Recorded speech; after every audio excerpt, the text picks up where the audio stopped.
વિધિશંભુ મુખૈર નિગ્રહમ ભવપાથોધિ પરિભ્રમાકુલમ અપિધાર્ય મનો નરપ્રભમ સહજાનંદ ગુરુમ ભજે સદા. બ્રહ્માદિક દેવતાઓ પણ જે મનને વશ નથી કરી શકતા અને સંસાર સાગરમાં પરિભ્રમણ કરીને જે આકુળ વ્યાકુળ થઈ ગયું છે એવું મન, આવું મન છે એ વશ થાય જીવોને, એટલા માટે ભગવાને મનુષ્ય શરીર ધારણ કર્યું છે. કારણ કે આપણે જોયું કે મન સ્થિર કરવું તો સરળ છે, વશ કરવું અઘરું છે.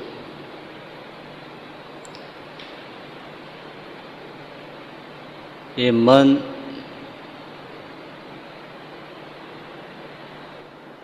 બહુ વિચિત્ર છે.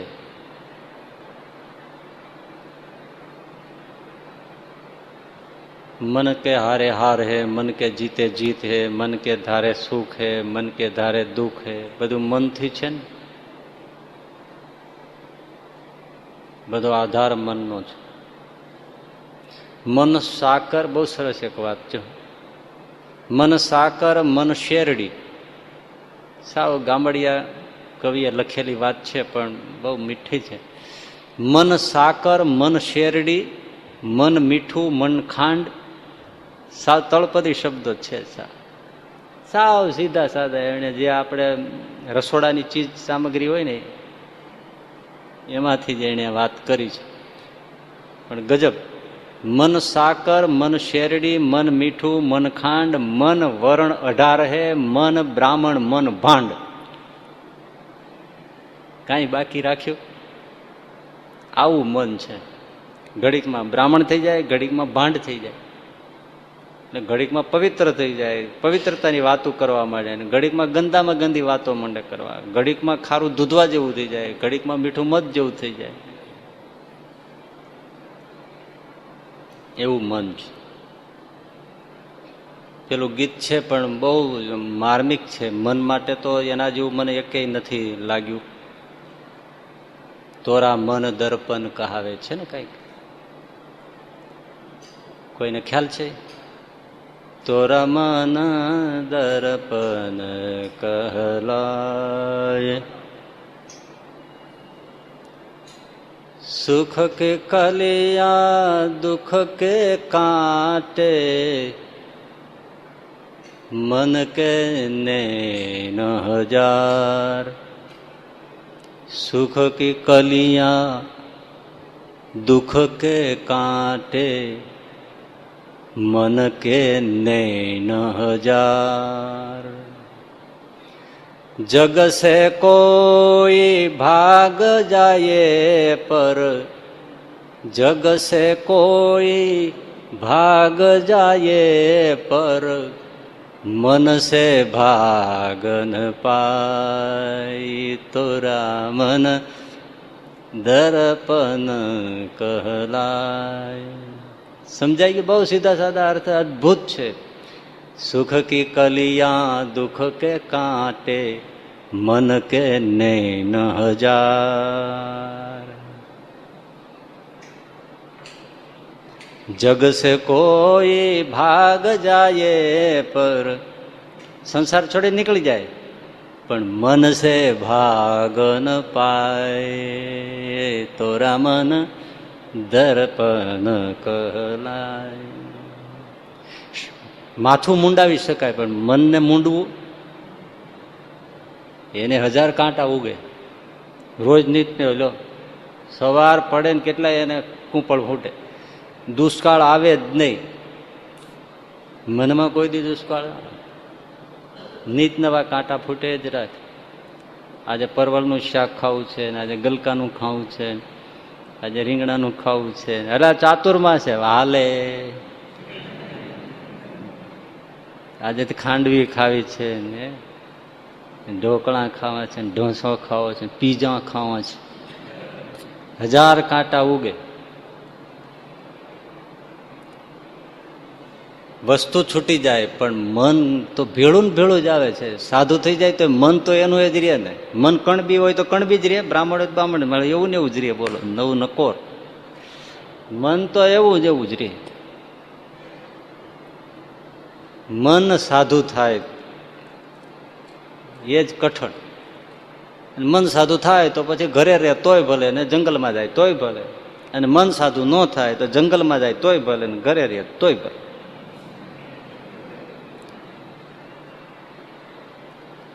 સુખ તો મનમાં છે. મન સાધુ તો પરિણ્યા તોય સુખી, ન પરિણ્યા તોય સુખી. મન સાધુ ન હોય તો પરિણ્યા તોય દુઃખી, ન પરિણ્યા તોય દુઃખી. મનની વાત છે બધી, બખડજંતર ત્યાં છે.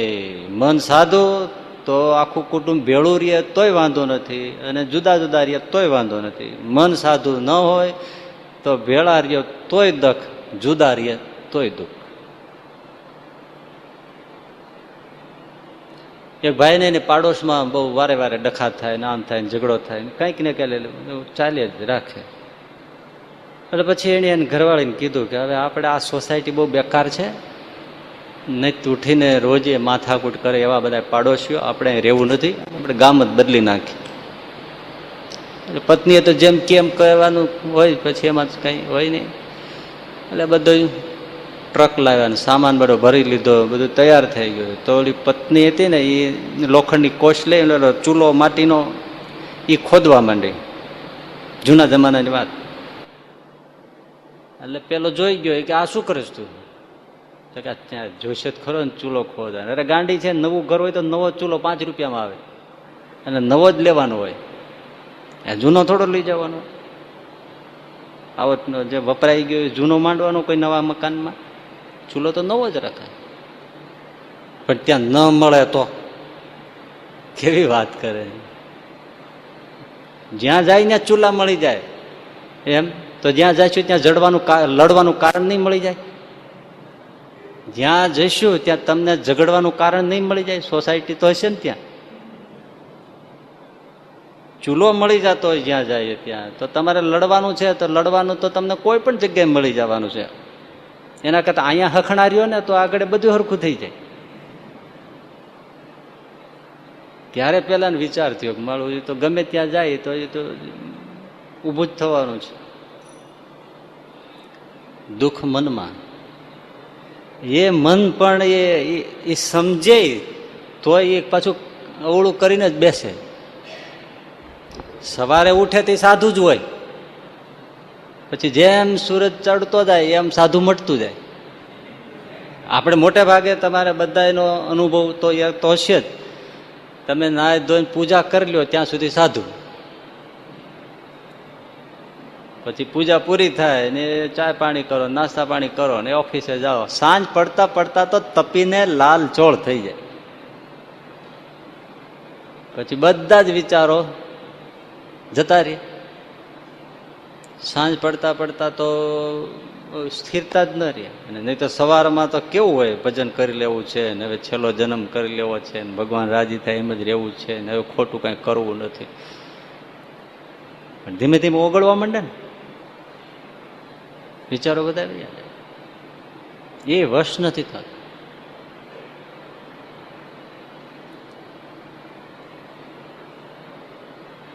અને સૌના મન જુદા જુદા. એ મન બહુ કઠણ છે. તો કેવું છે જીતવું, વશ કરવું કઠણ છે કે દેવતાઓ મોટા મોટાઓને કોઈને વશ થયું નથી.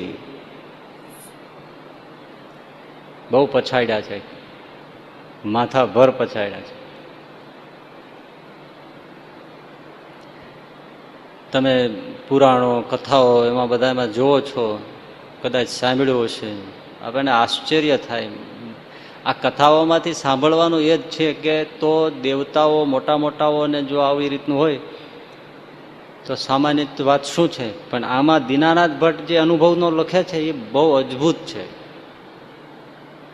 વિશેષ તો આપણે જે છે ને બહુ એમાં કહેવાય એવું ઘણું છે, પણ ન કહેવાય એવી પણ છે આમાં. એટલા માટે કે એમને એમ લાગે કે આ બધું વધારે પડતું સહજાનંદ સ્વામીનું કહે છે. પણ અદ્ભુત વસ્તુ છે આમાં દીનાનાથ ભટ્ટે કહી છે.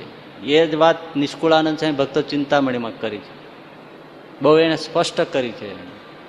અને એમાંથી એટલી બધી સ્પષ્ટ કરી છે 101 પ્રકરણથી, પણ જાહેરમાં ન થાય. પણ છે તો 1 ને 2 જેવી વાત.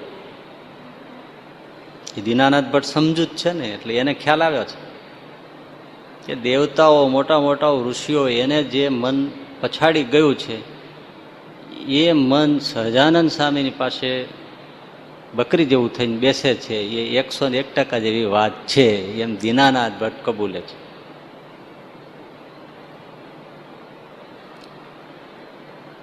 વિના સાધને, મુક્તાનંદ સ્વામી શું લખ્યું? વિના સાધને સિદ્ધ દશા પમાડી, મુક્તિ સુગમ કરી સીધી. આ બધું ખોટું નથી. એ લોકો એટલા ટુકડામાં ઘણું બધું કહી ગયા છે. વિના સાધને સિદ્ધ દશા પમાડી, મુક્તિ સુગમ કરી સીધી. એ બહુ ગજબ છે. એ જ આ મૂર્તિ અચરજકારી છે. એટલા જ માટે દીનાનાથ ભટ્ટ કે તમે મનુષ્ય રૂપ ધારણ કર્યું છે, અને મૂર્તિ જ, ભગવાનની મૂર્તિ જ આ મનને વશ કરી આપે છે, બાકી ન થાય. સૌભરી નામના ઋષિની પુરાણમાં કથા આવે છે. આપણને તો એક ઋષિઓની કથા જોઈએ ને તો સારું આશ્ચર્ય થાય. વિશ્વામિત્ર ઋષિ કેવા આખું જગત ગાયત્રી જપ કરે, એના જેવો મંત્ર, વૈશ્વિક ગાયત્રી જેવો મંત્ર ન મળે. પણ એને મન થપાટ મારી ગયું, ધૂળ ચાટતા કરી દીધા મન આગળ, હારી ગયા. નહીતર રંભાઈ એકવાર આવી તો ફૂંક મારી તો બળીને ભસ્મ કરી નાખી, બાળીને ભસ્મ રંભાને અપ્સરાને કરી નાખી. એ બીજી વાર મેનકા આવી તો એની યાર પડી ગયા. જો થપાટ મારી મન આગળ થઈ ગયા લોચા. એમાં દીકરી જન્મી, એને શકુંતલા દીકરી થઈ. એ દુષ્યંતારે પરિણામ, એને ભરત નામનો દીકરો છે, એનાથી ભારત દેશનું નામ પડ્યું.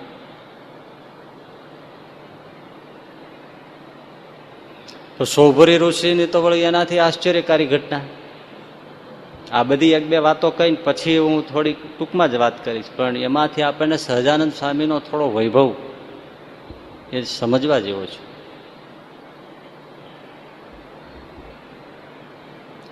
સૌભરી ઋષિ યમુનાજીના ધરામાં 1 પગે ઊભા રહીને કેડ સમા પાણીમાં ઊભું રહેવાનું અને અખંડ તપશ્ચર્યા કરે. અખંડ દિવસે જ કરે ને પછી રાત્રે આરામ કરે, લાંબા થઈને સુઈ જાય એમ નહીં. અખંડ 24 કલાક જમુનાના ધરામાં પાણીમાં ઊભા રહેવાનું, કેડ સમાના, હાથ ઊંચા રાખવાના અને 1 પગે ઊભા રહેવાનું.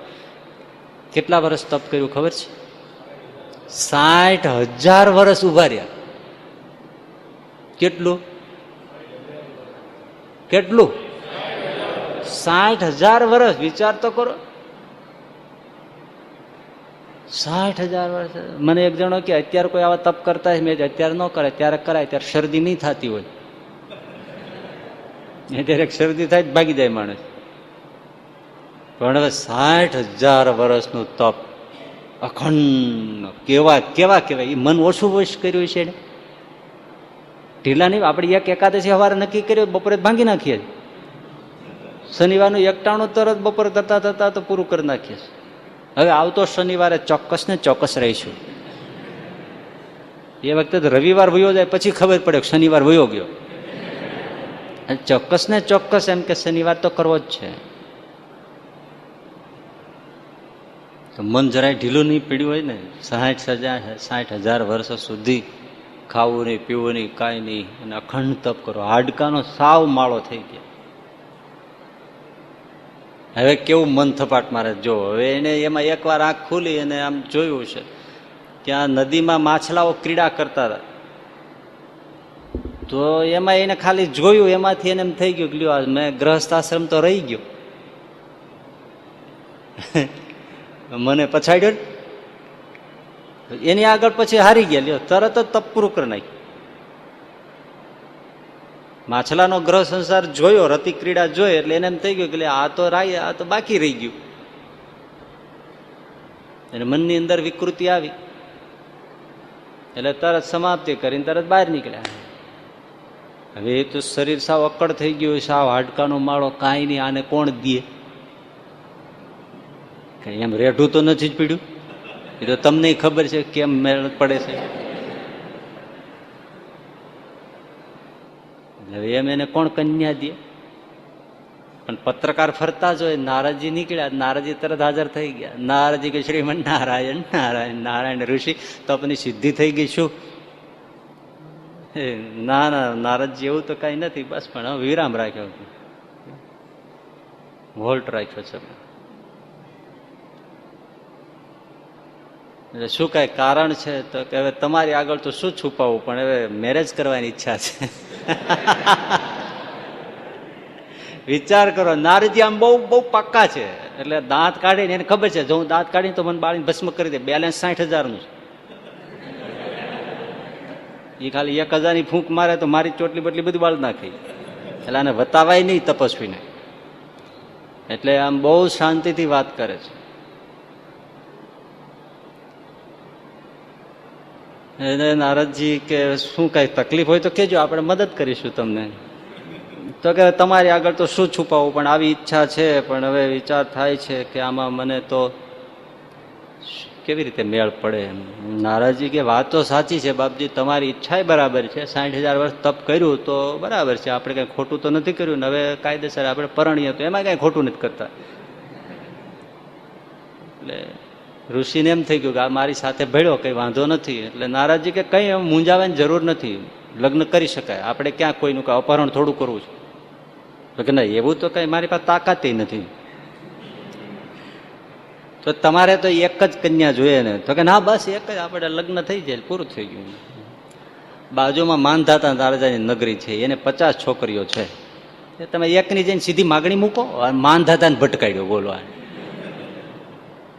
એની પાસે એક કન્યાની માગણી કરો, એને 50 છે, એક તમને પરણાવે એટલે કામ પૂરું થઈ જાય. બીજું શું? શ્રીમન નારાયણ દિવાસળે લગાવીને નારદજી નીકળી ગયા.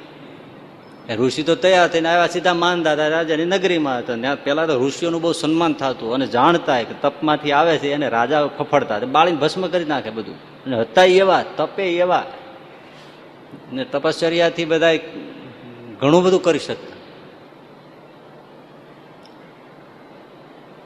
માનદાતા તો ઉભા થઈ ગયા રાજ સિંહાસન ઉપરથી, દંડવત કર્યા, આવો પધારો, આસન આપ્યું, બેઠાડા, પૂજા કરી, પૂછ્યું કે હવે શું કહે આપનું આગમન, જળપાન આ તે બધું કરાયું. પછી કે મહારાજ એક ઈચ્છાથી આવ્યો છું, મારે મેં સાંભળ્યું છે તારે 50 કન્યાઓ છે, તો મને એક તારી દીકરી મારી સાથે પરણાય. અને પરસો વળી ગયો, 60,000 વર્ષનું ખોખું, અને મારી ફૂલ જેવી દીકરીઓ, હવે આને કેમ પરણાવી? જો દીકરીને હું કહું, કોઈ પણ ને 50 માંથી એક લઈને કહું તો દીકરીને નિશાસો લાગે તો મને બાપને એનો શાપ લાગે કે દીકરીને દુખી કરી.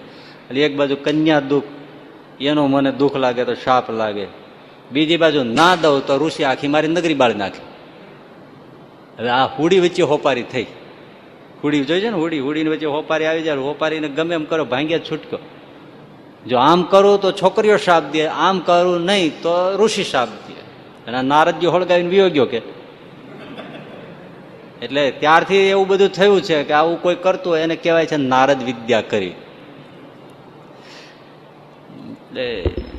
પણ બહુ બુદ્ધિશાળી રાજા હતો. એમણે કીધું મહારાજ મારી કઈ ના હોય નહીં, 50 કન્યાઓ છે બગીચામાં અત્યારે હરતી ફરતી છે, તમે જાઓ, તમને જે પસંદ કરે એને લઈ જાઓ, હું ધામધૂમથી પરણાવી દઈશ. ઋષિ કહે તો બહુ સરસ આઈડિયા છે, પરણે તો કોઈને ના લઈ જવાય, જે ગમે તે લઈ જાય. એટલે આને માનધાતા નથી, આને જોઈને કોઈ પરણવાનું છે નહીં, એટલે આપણે બચી ગયા, દીકરીઓ બચી ગઈ. ઋષિ તો ગયા સીધા અધિકારી પેલા સેવકો લઈ ગયા છે બગીચામાં જઈને. 50 કન્યાઓ તો કોઈ ફૂલના હિંડોળે ઝૂલે ને, કોઈ ચકરડીદાર રમે ને, કોઈ નૃત્ય કરે ને, કોઈ રાસ ગરબા લે ને, 50 નું ટોળું.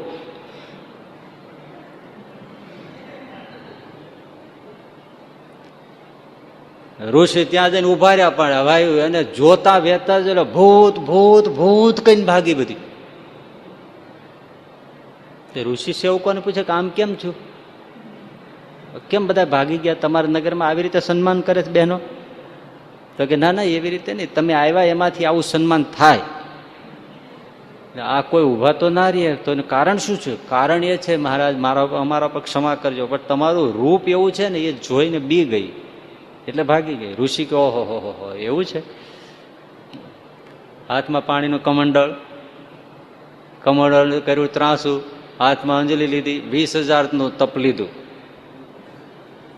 બેંકમાં બેલેન્સ કેટલું બોલો? 20,000નું તપ અંજલિ રૂપિયા લઈને સૂર્યનારાયણ સામે અર્ઘ્ય લઈને અંજલિ કરીને મૂક્યું. આ બહુ પુરાણની સત્ય ઘટનાઓ છે. હે સૂર્યનારાયણ, હે વિશ્વના દેવતાઓ, હે પુરાણ પુરુષ, મેં સાચા મનથી તપ કર્યું હોય તો 60,000નું તપશ્ચર્યા મૂકું છું. એ પ્રતાપે મારું શરીર નવ યૌવન સુંદર બની જાઓ.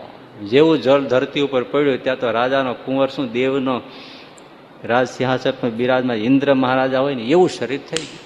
ક્ષણમાં તપના પ્રતાપે બધું થતું. એ રૂપ આમ જોયું ત્યાં તો સૂરજ ઝાંખો પડી જાય એવું ખીલી ગયેલું. ત્યાં તો 50 દોડી. કન્યા વરય તે રૂપમ.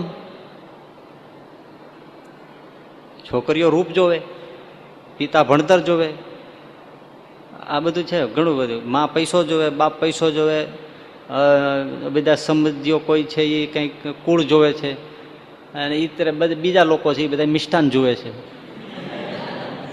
કેટલું જમવાનું છે, શું છે, આ છે તે, એવું બધું જોવે. આવું બધું જોવાનું શાસ્ત્રમાં બધું વર્ણન છે ને એ એમ જ હોય એમ. એટલે આ છોકરા બીજું કઈ જોવે નહીં, રૂપ જ જોવે, ચામડું જોવે, પછી મસાલો અંદર છે કે એ જોવા ઉભા રહેતા નથી. પણ કઈ મસાલાથી ઘર ચાલતું નથી. પણ રૂપ દેખાય, ગુણ તો જલ્દી દેખાય નહીં. આમાં જે કંઈ ઘોડે ચડવા તૈયારી કરતા હોય ને તેમણે બહુ વિચારવું, બહુ રૂપ જ ખાલી ન જોવું, થોડા ગુણ શીલ આ તે બધું જોવું જોઈએ. ઋષિની પાછળ 50 કન્યાઓ આવી. અમે તમને વરી ચૂક્યા, અમે તમને વરી ચૂક્યા. ઋષિ કે મારું એક જોઈતું હતું ને 50 બાળધું, આ બચ્ચાને ક્યાં લઈ જવા? વાંધો નહીં, મુંજાવમાં 50 હાલો. અને 50નું ટોળું લઈને નીકળી ગયા ઋષિ. બોલો, એકને પરણવા આવ્યા હતા, 50 મળી. પિતાને વાત કરી અમે જઈએ છીએ. બ્રાહ્મણ સાથે સંકલ્પ કરાવીને 50 મોકલી દીધા. ત્યારે લગ્નના 8 પ્રકાર હતા. એમાંનું એક ગાંધર્વ લગ્ન કહેવાતું. અત્યારે પણ 2-3 લગ્નના પ્રકાર સમાજમાં છે પ્રચલિત. પેલા 8 પ્રકાર હતા લગ્નના. એ પહેલા પ્રકાર એ પ્રમાણે ઋષિને પરણાવી દીધા. ગયા ઋષિ. હવે તો એને જંગલમાં ખોરડું નહોતું, ગામમાં એક કાંઈ મકાન નહોતું. જંગલમાં જઈને ઉભા રહ્યા ઋષિ. ક્યાં રાખવા 50 જણાને? એટલે વળી ઋષિને વળી કન્યાઓ કે ભાઈ અમારે રહેવાનું ક્યાં? એટલે ઋષિ મૂંઝાણા. જમનાના ધરા સિવાય બીજું કઈ જોયું નહોતું. એટલે વળી પાછું કમંડળ કર્યું, ત્રાસું, 20,000નું તપ લીધું, દેવતાઓને આગળ સંકલ્પ કર્યો કે સરસ મજાના મહેલો 50 બની જાઓ.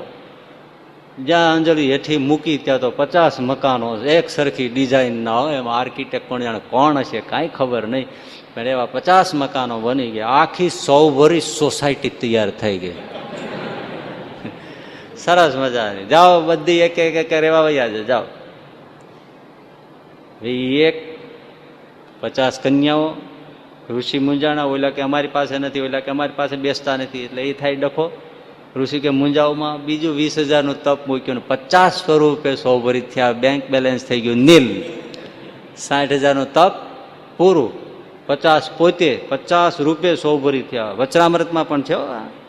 હા, 100 વર્ષ ઋષિ 50 રૂપે થયા. અને 50ની સાથે સંસાર. વર્ષો વયા ગયા. પછીની કથા હવે નથી કહેવાની, પણ જો ક્યાં હતા અને ક્યાં પહોંચ્યા. જોકે કઈ જ દઈએ તોય વાંધો નથી. પછી એક દિવસ સાંજનું ટાણું થયું છે ને સૂર્યાસ્ત થાય છે. આ કથા જાણવા જેવી છે. એ ભાગવતમાં છે. તો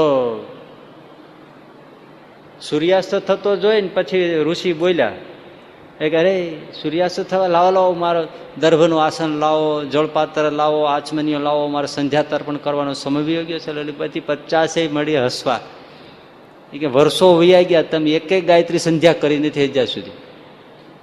પરિણામ તેથી ભૂલી જ ગયા છો. લ્યો, લગ્ન થયા ગાયત્રી બાયત્રી બધું ભૂલી ગયા. આજે એને અચાનક સૂર્યાસ્ત જોયો અને સાંભળ્યું મારે સંધ્યા તર્પણ કરવાનું છે. કેટલા હશે ખોવાઈ ગયેલા. પછી ઋષિને આ કન્યાઓએ કીધું તમે ત્યાં આટલા વર્ષોથી કંઈ કર્યું જ નથી. અને ઋષિ તરત બેઠા થઈ ગયા. ઓહો આ મેં શું કર્યું? પછી 50 કીધું કે તમારે ખાવા પીવાની બધી સમૃદ્ધિ છે, બધું આપ્યું છે, તમે રહેજો સુખે, હવે હું વનમાં જાઉં છું. અને પછી ઋષિ બધું છોડીને પાછા ત્યાગી થઈને તપ કરવા લાગી ગયા. પણ પછી 3-4 શ્લોક જે બોલ્યા છે વિશ્વને ઉપદેશ આપતો, એ ભાગવતમાં છે. એ કથા ક્યારેક લઈશું. પછી ઋષિ અદ્ભુત બોલ્યા છે, વાલા માણસ મારું દ્રષ્ટાંત યાદ રાખીએ અને કોઈ પોતાના મન અને ઇન્દ્રિયોનો ક્યારેય વિશ્વાસ કરતા નહીં, નહીતર મારી પેટે તમારું બધું બળીને ભસ્મ થઈ જાય છે.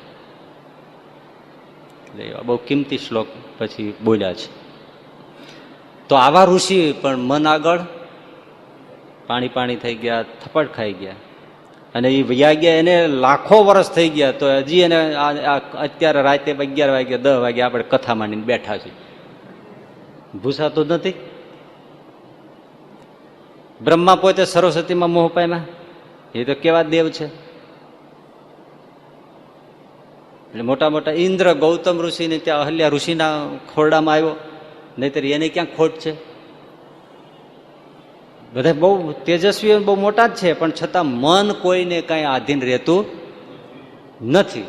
એટલા માટે અને હવે જોવાનું છે, આવું મન છે ને કે જે દેવતાઓને પછાડી ગયું, સંભાવના ન હોય. ઋષિઓ મોટા મોટા એને પછાડી ગયા. બસ દાદાનો દરબાર બેઠો છે, લીંબ વૃક્ષ નીચે સભા છે, શ્રીજી મહારાજ ઢોલિયા ઉપર બેઠા છે, સંતો બધા સામે છે, અને શ્રીજી મહારાજને મોજ ચડી.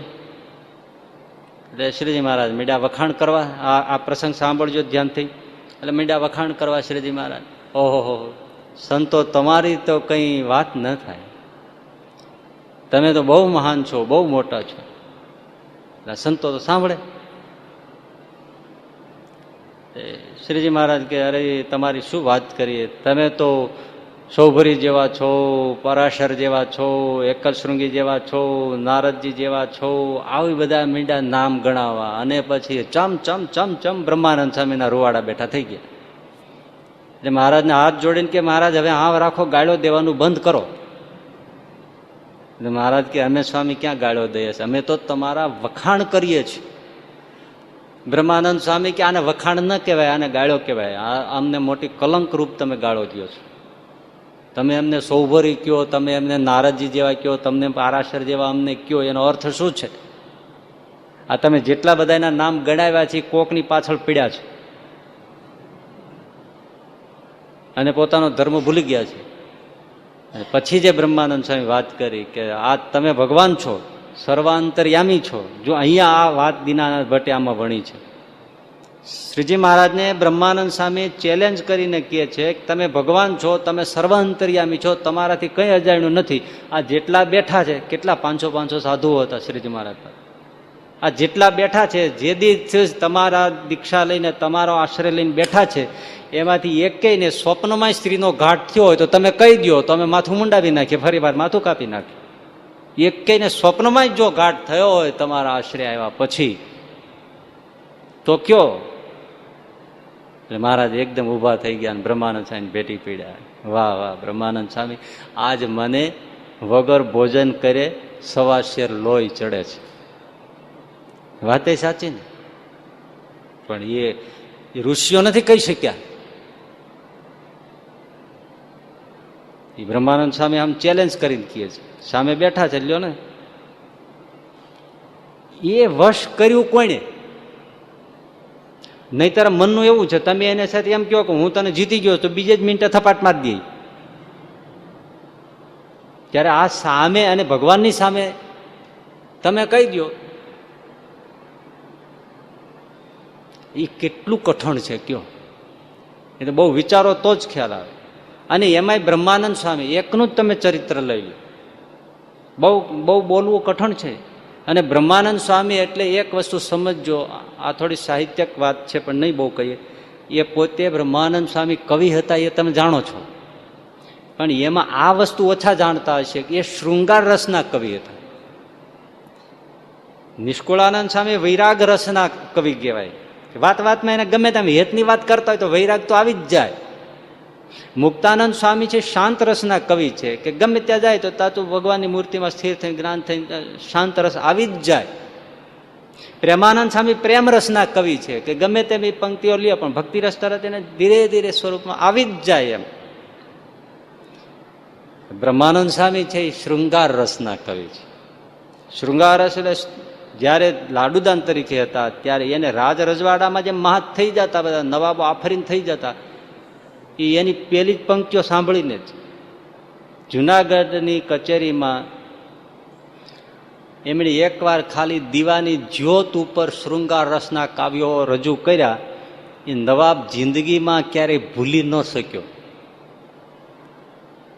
એટલા વર્ણનો છે.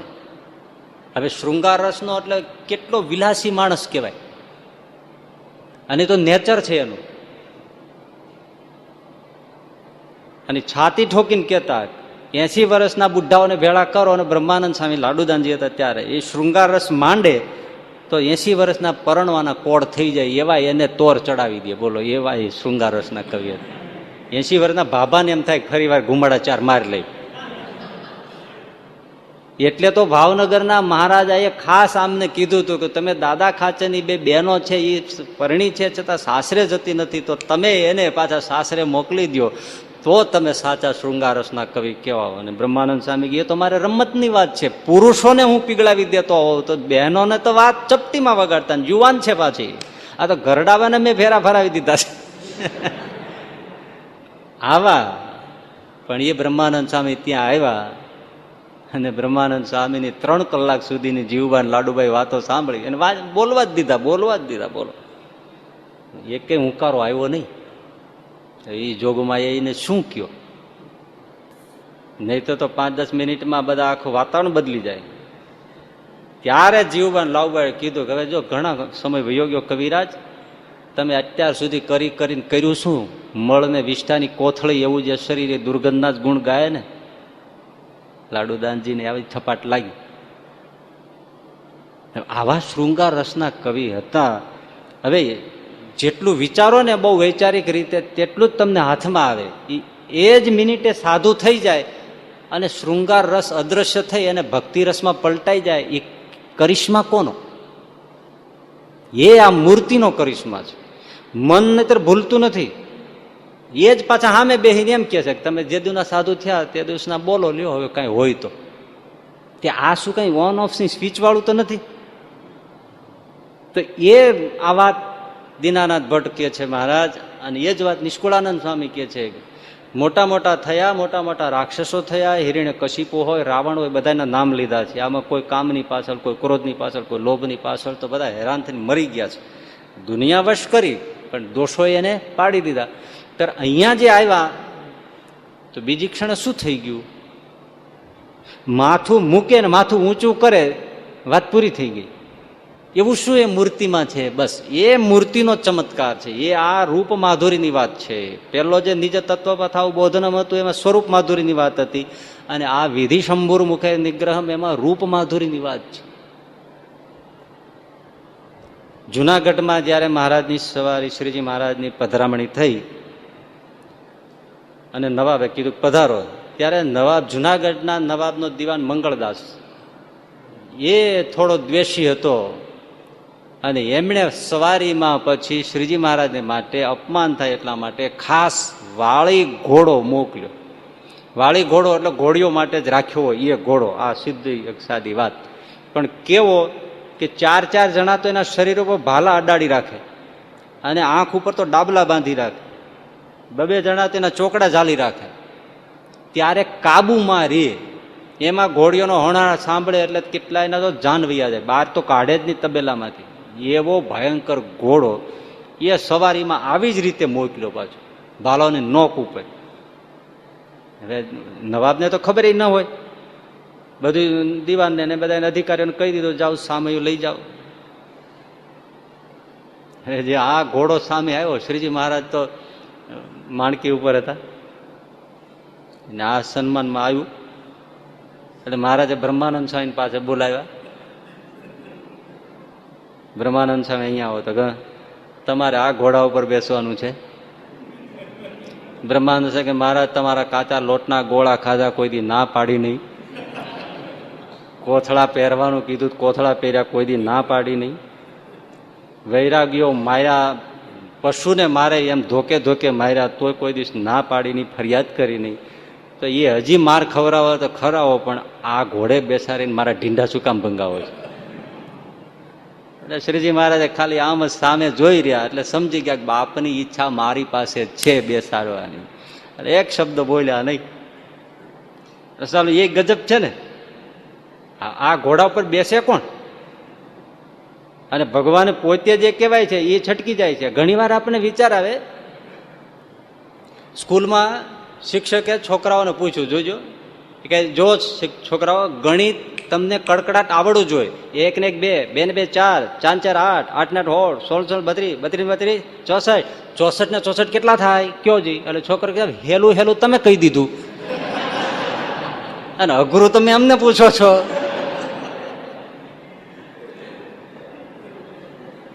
એટલે હેલું હેલું જો ભગવાન કામ કરી નાખે ને અઘરું કામ ભક્તોને ભટકાડી દે એટલે ભક્તોને થાય તો ખરું ને, મારું હેલું હેલું કરી નાખે છે. બ્રહ્માનંદ સ્વામી પછી એક શબ્દ બોલ્યા નહીં, પણ એને એ બ્રહ્માનંદ તો બ્રહ્માનંદજી છે. એટલે પેલાને કીધું ભાઈ સેવકોને કીધું લઈ લ્યો, ભાલાની નોક લઈ લો, ઘોડાના ડાબલા એટલે ચડાવ્યા હોય છોડી નાખો. પેલા કે સ્વામી તમે શું વાત કરો છો? આ એકને મારવાની વાત નથી, આ કેટલાય મરી જશે. અમારે તો રાજ આજ્ઞા છે, દીવાન કે એટલે અમે આવ્યા છીએ, અમે સેવકો છીએ, પણ તમે કયો કે બધું હટાવી લ્યો, એ હટે નહીં.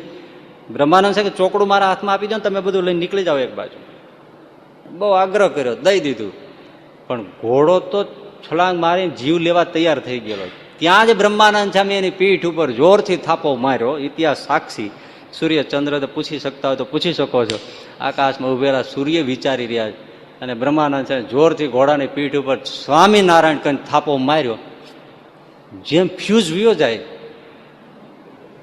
અને લાઈટ ખલાસ, ઘોડો જોગી થઈ ગયો. બોલો, સાવ સ્થિર. આખું જુનાગઢ ત્યારે તાજુબ થઈ ગયું એ ફકીરને ક્યાં કિયા. ને બ્રહ્માનંદ સાહેબ બીજે છલાંગે ઘોડા ઉપર સવાર થઈ ગયા. આખા સરઘસ સામૈયામાં બ્રહ્માનંદ સાહેબ એના ઉપર બેઠા. વિશેષ તો બધું સહજાનંદ સ્વામીને જોતું હતું, પણ આ ઘોડા ઉપર બ્રહ્માનંદ સ્વામીને બેઠેલા જોઈને નગરવાસીઓને એમ સહજાનંદ સ્વામીને મહિમા સમજાતો હતો કે આ ઘોડા ઉપર બેસવું કોઈની તાકાત નથી. સવારી પૂરી થઈને ઘોડો પેલા સેવકોને આપી દીધો. ઘોડો તો ઘોડશાળમાં બંધાઈ ગયો. ઘટના પછી બની 2-3 દિવસ થયા એટલે જે અશ્વપાળમાં જે અશ્વશાળામાં કામ કરતા હોય ને એમણે પછી એની ફરજમાં આવે એટલે નવાબને વાત કરી કે મહારાજ તમને પ્રિય એવો વાળી ઘોડો, એના ઉપર તો આખી ઘોડશાળ વિસ્તાર થતી હોય, એ ઘોડો બીમાર થઈ ગયો હોય એવું લાગે છે. કેમ તો કે હવે નજર ક્યાંય જાતી જ નથી, સ્થિર બેઠો છે. એટલે ખુદ નવાબને પણ એમ થઈ ગયું કે આ શું થયું. એટલે પોતે ઘોડશાળમાં આવ્યા તો ઘોડો સ્થિર જાણે ધ્યાન કરતો હોય સહજાનંદ સ્વામીનું. એટલે कि इसको क्या हो गया? तो कि महाराज पता नहीं, लेकिन जब से ये स्वामीनारायण की सवारी में गया और वो ब्रह्मानंद फकीर बैठा तब से ऐसा हो गया. नवाब के ये किसने ये भूल किसने की, किसने भेजा था? बोले मंगलदास दीवा ने बुलाओ उसको. मंगलदास दीवा ध्रुजतो आयो घोड़शाला में. क्या हुआ महाराज? मेरी तकसीर माफ कर. तकसीर माफ करे तेरे लिए क्या बोलूं? उस घोड़े को फकीर की सवारी में क्यों भेजा? तथा पापा मंड्यो करवा. अरे महाराज अच्छा घोड़ा, ये तेरी मन में क्या भावना थी बोल? अच्छा घोड़ा तो बहुत से है, उसको इसलिए दिया था ना कि उसकी बेइज्जती हुई, तो क्या हुई मेरी फजीती कर दी. ये घोड़ा काम से गया, ये पूरी जिंदगी अब आंख नहीं उठाएगा. फकीर की महिमा तू नहीं समझता, ये दूसरी बार तूने ऐसा किया. पहली बार क्या किया था? एक बार જમવા માટે જ્યારે આખા નવાબ માંદા હતા અને બધાને જમવાનું મોકલી દીધું, પણ આમણે સ્વામિનારાયણના મંદિરને સીધું ન મોકલ્યું મંગલદાસ દીવાને. આ બધાને અમુક હોય ને એટલે છેલ્લે પાછો સાંજ પડી એટલે નવાબે પૂછ્યું કે તમે બધાને સીધું સામાન બધું મોકલી દીધું? તો કે હા મોકલી દીધું બધું, પણ ત્યાં કોઈ બોલ્યું કે એક મંદિર બાકી છે. એટલે નવાબ કે કોણ સા મંદિર બાકી? તો કે સ્વામી મંદિર બાકી. એટલે દીવાનને પૂછ્યું કેમ મંગलदास क्यों नहीं भेजा? तो कि महाराज वहां तो बहुत सा खाना पीना आता है, जिसके पास नहीं हो उसको दिया जाए. नवाब के ये सब तेरे बाप का है, उसको आवे न आवे ये तेरे को देखने की क्या बात है? मैंने कहा था ना सबको दिखा भोजन मिला, तो ये क्या किया तूने? अरे सुन ले मंगलदास, जिसको भोजन करवाना चाहिए उसको ही तूने भोजन नहीं करवाया, और सब गंजेरी भंगेरी है, उसको भोजन कराओ तो मेरी तबीयत अच्छी होगी. अभी से अभी जाओ, सीधा सामान दिया. रात पड़ी थी અને રાતે રાતે ત્યાં સીધું સામાન પહોંચાડ્યું ને ગુણાતીતાનંદ સામે કીધું કે આવી રીતનો સામાન છે. રસોઈ રાતે બની અને સવારે વહેલો થાળ ધરાણો. આજે આ પહેલી વાર એવી રીતે બધા સાધુની પંક્તિ વહેલી જુનાગઢમાં ત્યારે ગુણાતીતાનંદ સામે કરાવી. ચૂરમાના લાડુ ને બધું આખી રાત બધું બન્યું. સવારે થાળ કર્યો. સવારે બધા સંતો જીમા એ થાળનો પ્રસાદ લઈને બે સાધુઓને ત્યાં નવાબને ત્યાં મોકલ્યા ગુણાતીતાનંદ સામે. હજી તમે મજાની વાત તમે જો, એટલે સાધુ બે સાધુઓ લઈને થાળ લઈને આવ્યા. નવાબ એ તો મોડા ઉઠે થોડા અને પાછા માંદા હતા, હજી દાંતણ પાણી કરે. ત્યાં સેવકોએ કીધું મહારાજ વો સાધુ લોગ આए સ્વામી મંદિર છે, આને દો આને દો. ત્યાં તો ભોજનના થાળ. નવાબે પૂછ્યું કે ये क्या लाए? महाराज अभी आप रात बड़ी थी, बड़ी देर से भोजन दिया आपने, सीधा सामान दिया. तो गुणातीतानंद स्वामी ने बोले कि भोजन कराओ, तो सुबह में करवाया, तो ये प्रसाद भेजा है. अरे लाओ लाओ प्रसाद. दातण पाणी કરીને સીધો પ્રસાદ જમવા બેઠા. बहुत अच्छा बहुत अच्छा. કેટલી કરુણા કેવી છે ગુણાતીતાનંદ સ્વામીની. પણ એ જેમાં પછી નવાબ સાજા થઈ ગયા, એ ઇતિહાસ બોલે છે. પછી એનાથી મોટી વાત એ છે, હવે આમાં આવતી નથી પણ હું તમને આ તો બધી વાત કહી દઉં છું, તમને લિંકમાં આમ કામ આવે. થોડા વર્ષો ગયા, જામનગર બાજુ મહાપુરદાસ સ્વામી ત્યાં રાત્રે માળા કરતા. તો રાત્રે 2 વાગ્યે ત્યાં ભગવાન સ્વામિનારાયણ આવ્યા. મહાપુરદાસ સ્વામીને કે સ્વામી ચલો. એને વિમાનમાં બેસાડ્યા. વિમાન અવકાશ માર્ગે ગયું. નવાબને તેડી અને લઈ ગયા. એને દેહ મૂકી દીધો. સવારે જયારે ઉઠ્યા બધા સંતો, મહાપુરદાસ સ્વામી કીધું કે જુનાગઢના નવાબે દેહ મૂક્યો. ત્યારે તો ટેલિફોન નહોતા, એટલે મહાપુરદાસ સ્વામી અહીંયા સવારમાં વહેલા બોલ્યા કે જુનાગઢના નવાબે દેહ મૂકી દીધો. અરે મારા હજી કોઈને ખબર નથી. વાત સાચી ને, સમાચાર તો કેમ પહોંચે? ગામડે ગામડે તો ક્યાંથી પહોંચે? એટલે મહાપુરદાસ સ્વામીને કે ભાઈ સ્વામી કેવી રીતે ખબર? તો કે આવી જ રીતે રત્ના રાતે બની. શ્રીજી મહારાજ આવ્યા અને મને કીધું ચાલો જુનાગઢના નવાબને તેડવા જવું છે. એટલે ત્યાં અમે એના ખંડમાં જઈને શયન ખંડમાં ઉભા રહ્યા. એટલે નવાબે પૂછ્યું, અરે સ્વામિનારાયણ, આંખમાં આંસુ આવી ગયા. આ જોવાની વાત એ છે. હાથ જોડ્યા.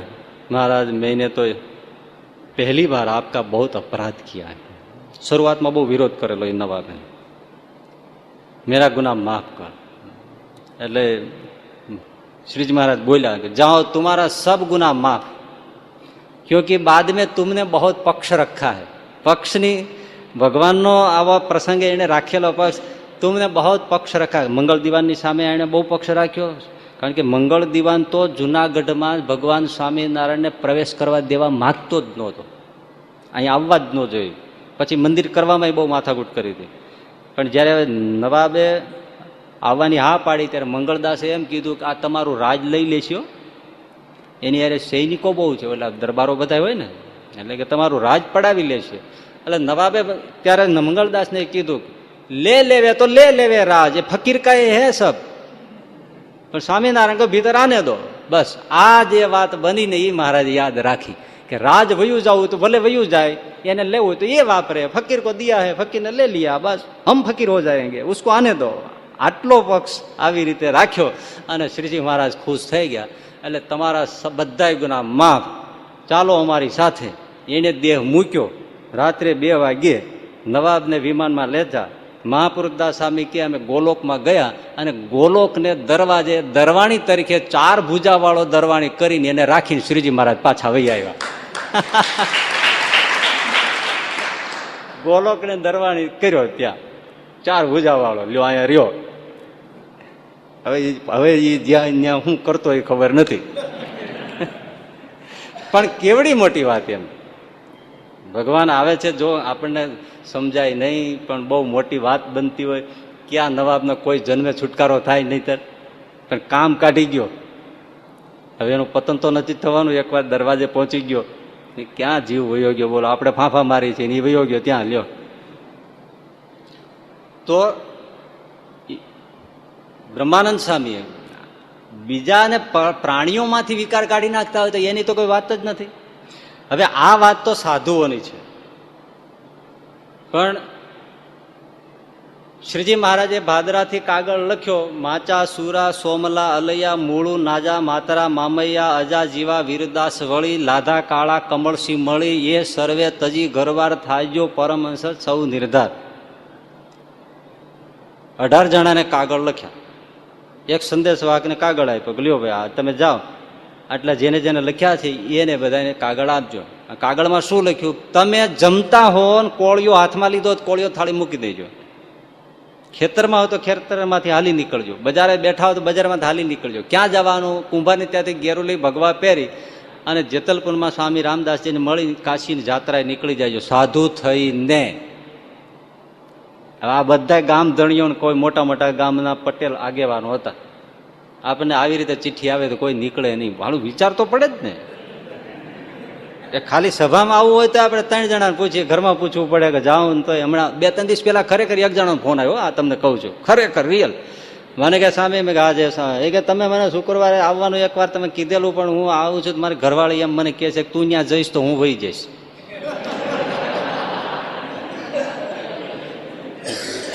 એ કે હું તો નહીં રહું, તારી જોડે નહીં રહું, તારે ત્યાં જવું હોય તો હું તારી જોડે નહીં રહું. મેં કીધું જો તમે એની જોડે રહ્યો અને અહીંયા આવતા નહીં. કારણ એની એવી ઈચ્છા હતી કે સ્વામી મને એમ કે હવે તમે ન આવો તો ચાલશે. એટલે મેં એમ કીધું એટલે કે તો સારું, આ તો મારે તમને જાણ કરવી જોઈએ ને, આવવા નથી દેતા. મેં કીધું હું તમને કહું સુખે તમે રહ્યો અને હું તમને ક્યારેય નહીં કહું. તમારે ડખો થતો હોય તો આપણે ક્યાં કોઈનું ઘર તો ભાંગવું જ નથી. ભલે અને હશે માથા ભારે બાઈ, એટલે પછી હવે આવું ડખો થતો હોય તો આપણે એમ તો કહેવાય જ નહીં, તમે તાર સુખેથી રહ્યો. પછી રાજી થઈ ગયો, સારું. એટલે હવે આપણે કઈ ભેળો નથી થવાનો. પછી એનું મારી પાસે એડ્રેસ હતું, એ એડ્રેસ મેં ત્યારે ફાડીને કચરા પેટી નાખ, હકીકતો ત્યારે મેં રાખ્યું હતું, એ એડ્રેસ ફાડીને મેં નાખી દીધું કચરા. મેં કીધું આપણામાંથી ડિલીટ. પછી એને માથાકૂટ જ થતી હોય તો આપણે કરવાનો અર્થ થાય ને. આપણે કોઈને ખોટો આગ્રહ કરતા નથી, પણ આ તો સેજે એના બાપુજીને લીધે આપણો આગ્રહ હતો. એના બાપુજી કે આને સાચવજો, આમ છે તેમ છે, એટલે આપણને થોડું એવું હોય. એટલે આ તો બહુ માથાકૂટ છે. હવે આ બધા સોમલા ખાચર, અલિયા ખાચર, માચા ખાચર, વીરદાસ પટેલ, અજા પટેલ, બધા ગામધણી દરબારો પટેલિયા હોય. અને આવું જયારે થયું ત્યારે કોઈને કોઈ પોતાના પ્રાસંગિકમાં કાર્યમાં જ રોકાયેલા હતા, પણ જેની પાસે ચિઠ્ઠી આવી એ બધા નીકળી ગયા. હવે અલિયા ખાચર તો બહાર ગામ જતા હતા, નહીં તો સોનેથી લદેલું શરીર. રસ્તામાં મને રોક્યો, લ્યો મહારાજની ચિઠ્ઠી છે. ઝીંઝાવદરના અલિયા ખાચર ગામધણી દરબાર, કેટલું સોનું ઘરેણાઓ, સોનાની મુઠ્ઠીવાળી તલવારો, હાથ પગના શણગારો. એ તો બહુ રાજા મહારાજ જેમ પાછા રહેતા. જેવી આવી ચિઠ્ઠી વાંચી, જ્યાં હોય ત્યાંથી બધું મૂકી અને ઘર બાર છોડી અને સાધુ થઈને નીકળી જાય ભગવા પહેરીને. તરત જ બધું ઉતાર્યું. બોલો સર, આ તો ગજબ છે. છોડવું તો કઠણ જ છે ને. બધું પોટલું વાળી ઘોડીની ડોકે મારીને, ઘોડી તો જાતવાન પ્રાણીઓ ઘર તરફ વળા દીધી. ઘોડી ઘરે આવીને ઉભી રહી. આ નીકળી ગયા સાધુ, એક બીજા ભેળા થતા ગયા એમ. ની સુરા ખાચર આ બધાની ઉંમર કેવી? 25, 20, 25, 22, 23, 24 વર્ષના બધા જુવાનડા. કોઈ 50-60 થઈ ગયો નીકળી ગયા તો કોઈ વાંધો જ નથી. બધા 20, 25, 26 વર્ષના જ હતા બધા. અને એમાંય મેથાણના અજા પટેલ, એનો ભાણો કલ્યાણદાસ એને પરણાવા ગયા છે. માંડવો આમ સામે છે, અહીં હજી વરરાજો ફૂલે કે ચડ્યો છે, શેરીમાં ઢોલ ઢબુકે છે, મંગળ ગીતો ગવાય છે. માંડવો થોડોક જ આગળ જ છે બાકી હો સસરાને ત્યાં કલ્યાણદાસના. હમણાં તો માંડવામાં પધરામણી થવાની છે. હજી સાસુ સસરા પોખવા માટે બધું તૈયાર લઈને દ્રવ્યો ઊભા છે. એમાં ઓલું આવીને અજા પટેલને ચિઠ્ઠી આપી કે મહારાજની ચિઠ્ઠી છે, બસ હવે નીકળી જવા. અને આગળ થઈને એના ઉપર જવાબદાર હતી મામા ઉપર. એટલે ભાણાને વાત તો કરવી પડે એની ઘોડા ઉપર. એનું તો ફૂલેકું ફરે છે. એના તો મંગળ ગીત ગવાય છે. એનું નામ કલ્યાણદાસ. માટે સાફો સરસ મજાના દુલ્હાના સ્વાંગમાં એને ગોઠણે હાથ અડાડીને કીધું કે કલ્યાણ તો હા શ્રીજી મહારાજની ચિઠ્ઠી આવી છે ને સાધુ થવાનું ફરમાન છે, એટલે હું તો જાઉં છું જો અહીંથી, એટલે મારે નીકળી જવું છે. હવે મારા ભાઈ જે કાંઈ બધું છે એ બધા માણસો સંભાળી લે છે અને હું અહીંથી નીકળું છું ને જાઉં છું. તો કે એવી કેવી ચિઠ્ઠી આવે મહારાજની, મને વાંચવા દો. અરે ચિઠ્ઠી વાંચી, તેમાં લખ્યું હતું એટલા એટલા છે, એ આદિક ઘરવાર છોડી નીકળજો. એટલે કલ્યાણદાસ કે મામા આમાં તો મારું નામ છે. તો કે ભાણા તારું નથી, આમાં ક્યાં કલ્યાણ ક્યાંય નામ છે જ નહીં, તને કીધું જ નથી મહારાજ. તો કે ના આમાં છે મારું નામ. તો કે ક્યાં છે? આમાં લખ્યું ને આદિક. આદિકમાં કોણ ન આવે? એટસેટ્રામાં કોણ ના આવે? વગેરે વગેરે એટલે બધું આવે. એમાં જેને તૈયાર થયું બધે કોણ ના પાડે? આદિ ન લખ્યું હોત તો, આદિક ન લખ્યું હોત તો હું ન આવે. આમાં મારું નામ છે આદિકમાં. બોલો, ઘોડા ઉપરથી ઉતરી ગયા. મામા જાય છે ભાણું હારે જ આવશે. ચક્કર ચડી જાય ચાલુ. આ તો કોક ઉતરી જાય બીજા ચડી જાય ઘોડે, એવું હોય નહીં.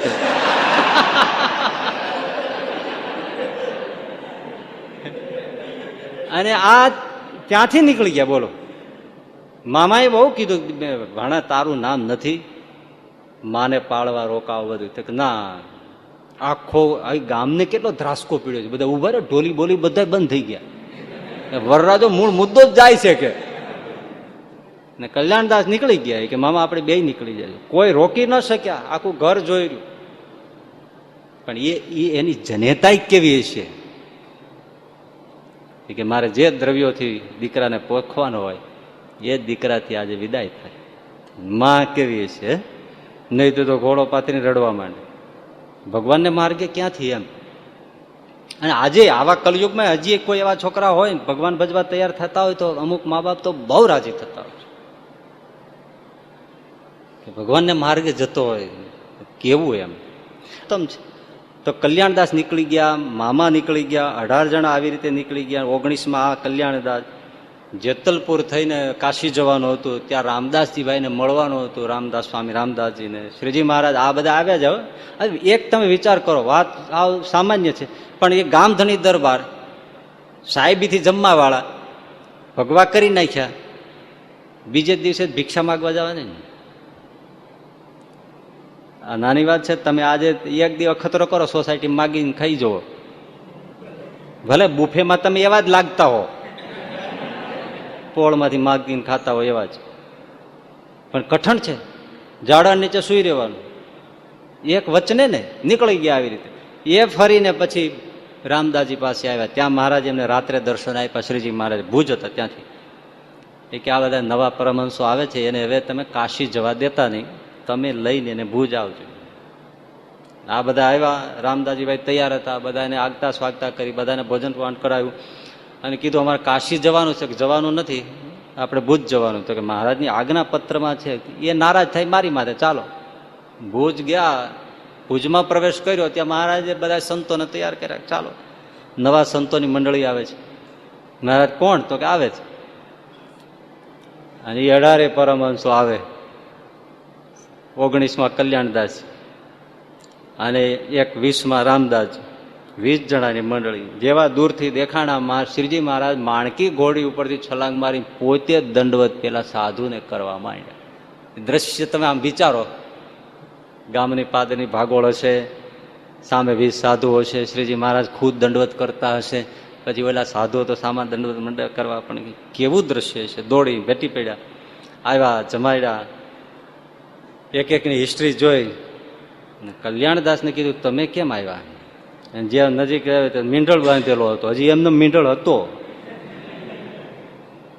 શ્રીજી મહારાજ કે આ કેમ રાખ્યું છે, આ શું છે? અજા પટેલ બોલ્યા કે આવી રીતે પરણતા પરણતા નીકળી ગયા છે. એ તો જાણતા જ હતા ને. તો મહારાજ કે ઓહો તમે તો અદભુત કામ કર્યું છે, માટે તમારું નામ અદભુતાનંદ સ્વામી. એ આપણા અદભુતાનંદ. જેને આ ધોલેરામાં મંદિર કર્યું, જેને કમાઈનો આ તે બધું કરાવેડ્યું, નિષ્કુળાનંદ સ્વામી પાસે મંદિર બધું સાચ્યું, એ ધોલેરાના રહેતા એ અદભુતાનંદ સ્વામી. 100 ને બહુ વધારે વર્ષ ઉપર જીવ્યા છે. 121-22 વર્ષ એ અદભુતાનંદ સ્વામી જીવ્યા. એના ચરણ આપણા પુરાણી ગોપીનાથ દાજી સ્વામીએ દબાવેલા. લો એવા એટલા બહુ વર્ષો સુધી રહ્યા. અને એને તો વચ્ચે બહુ કથા લાંબી છે, પણ પછી થોડા દિવસો રાખ્યા મહારાજે, બહુ કથા વાર્તા કરીને પછી બધાને કીધું કે હવે તમે તમારે જેમ અમારી આજ્ઞા માની એમ હવે પાછા ભગવા કપડા ઉતારીને સૌના બધાએ રાશિ લિબાસ પહેરીને સૌને ઘરે વૈયા જાઓ. તો રડવા માંડ્યા. એટલે મહારાજ હજી મૂળ વાત તો મારે પછી જ કહેવાની છું. એટલે આ બધા કે મહારાજ અમારામાં કંઈક ભૂલ હશે તો જ તમે એમને ભગવા ઉતરાવી નાખતા હશો. એટલે મહારાજ કે ભૂલ કાંઈ નથી, પણ તમારા થકી અમારે સંસારમાં ઘણા કામ કરાવવાના. અમારે તમારું એક પરીક્ષા કરવી હતી અને એક હેતુ હતો કે પાર થઈ ગયો. સુંદરજીભાઈને થઈ ગયું હતું ને, સુંદરજી દિવાન. હવે એની કથા માંડીએ તો પાછું લાંબુ થાય, પણ એની એક જ વચને એના રાજાના કુંવરને પરણાવવા માટે ભુજના કુંવરને પરણાવવા જતા રસ્તામાં સરદાર આવ્યો કે હું મારા અહીં ભગવાન સ્વામિનારાયણ દર્શન કરી આવું. દર્શન કરવા ગયા મહારાજ એવી લીલા કરી, પડખે સૂતા આડે પડખે, એટલે માથે ઓઢીને, એટલે સુંદરજી સૂતા દિવાન ભુજના રાજાના કુંવરને લઈને પરણાવ નીકળ્યા. આજે જાન ને બધું ગામને ગોંદરે આ દંડવત કરે. એટલે મહારાજે ઓઢેલું હતું ને પૂછ્યું કે કોણ? એટલે મહારાજ આપનો દાસ. બીજી વાર પૂછ્યું એ કોણ બોલ્યું? અરે મહારાજ આપનો દાસ. ત્રીજી વાર પૂછ્યું આપ કોણ? તો કે આપનો દાસ. દાસ તો દાસનું લક્ષણ શું? તો કે જેમ માલિક કે એમ. તો બધા કપડા ઉતારી સાધુ થઈ જાવ. અને એક ક્ષણના વિલંબ વગર એને મસ્ત મુંડાવીને જરા સાધુ થઈ ગયા. ભગવા પડે પેરે બેઠા. ભાઈ ગજબ દીવાન હો, આપણે કોઈ ન થાય આમ. અને થવાય નહીં, આજના જમાનામાં તો નહીં થવાય. પણ એ વખતે કઈ બધા થોડા આમ થઈ જતા હતા. એ આ અમુક જ એવું છે. બધા તો ન જ થઈ શકે ને, બધા આજ્ઞામાં કાચા પડી જાય તો કાચા જ રહી જાય. પણ કેવા કેવાય એમ, એવા આમ જોવો તો ઢગલા ને ઢગલા. એ કરિશ્મા કોનો હતો? સહજાનંદ સ્વામીની મૂર્તિનો હતો. નહીતર આ મન કોઈ દિવસ કોઈનું કયું કરે નહીં. પણ એની મૂર્તિના દર્શન માત્રથી આ બધું થતું હતું. બેસી ગયા. મુક્તાનંદ સ્વામી બધા આવ્યા. એટલે મહારાજ આમને જોયા, એટલે મુક્તાનંદ સ્વામી તો જોઈ રહ્યા. અને મહારાજે પછી મુક્તાનંદ સ્વામીને પૂછ્યું, સ્વામી અમે સારું કર્યું ને આજ? તો કે મહારાજ હવે આપ જે કરો એમાં અમારે ભૂલ તો કાઢવાની હોય જ નહીં, પણ અમને બહુ વૈરાગ્યો મારે ભિક્ષા માગવા જઈએ અને બહુ ભૂખ્યા રહીએ ને બહુ દુઃખ પડે ને હેરાન થઈએ, ત્યારે ભુજમાં જઈને સુંદરજી સુતા દિવાન હતા, એટલે અમને થોડા દિવસ રહીએ સારું લાગતું.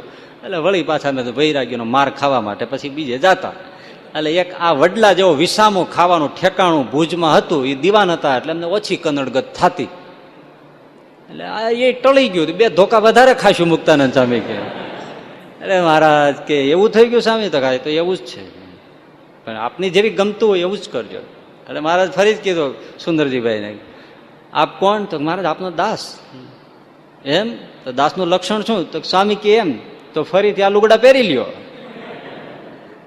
હવે તરત ફરીને પહેર્યા, પણ આ મૂછો અને વાળ વ્યાઈ ગઈ, એ થોડા ઉગે છે.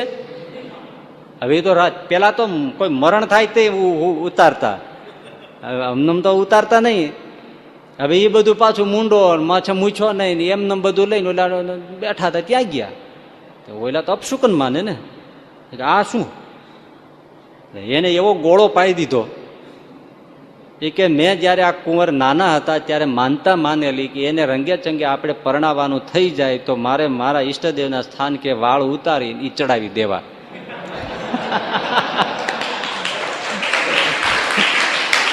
ઓહો, તો બહુ અચ્છા, બહુ અચ્છા, બહુ અચ્છા, બહુ અચ્છા. એટલે એમ કરીને પરણાઈ આવ્યા. બોલો.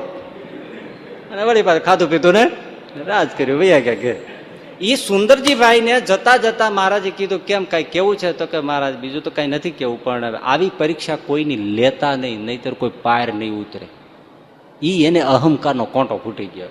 એ ભાંગવા માટે એને ત્યાં ભુજ બેઠા છે. આ 19 જણા આવ્યા. એટલે સુંદરજીભાઈ ત્યાં જ હતા. સુંદરજીભાઈને કીધું કે લ્યો તમે તો દિવાન છો, આ તો રાજા છે. તમે દિવાન હતા ને, આ બધા રાજ રજવાડા વાળા છે, ગામધણી દરબારો. ત્યારે સુંદરજીભાઈ કીધું કે મહારાજ આપ જે કરી શકો એવું કોઈ ન કરી શકે. મારો અહંકાર તમે ટાળ્યો છે, આ બધાય તો મારે દંડવત કરવા યોગ્ય છે. એનો અહંકાર આમ કાઢ્યો એ હતું. પણ બીજું સામે એની પરીક્ષા થઈ ગઈ ને, પરીક્ષા તો મોટી. બધાને ફરજિયાત મોકલ્યા. અદ્ભુતાનંદ સ્વામી એને એકને રાખ્યા. 18 ગયા ને હાવ જેનું નામ નહોતું ઈ રહ્યા. એ અદ્ભુતાનંદ સ્વામીને મહારાજે રાખ્યા. તમે રહ્યો. 18 જણા ગયા. એ પાછા હતા એમને ગયા ઘરે.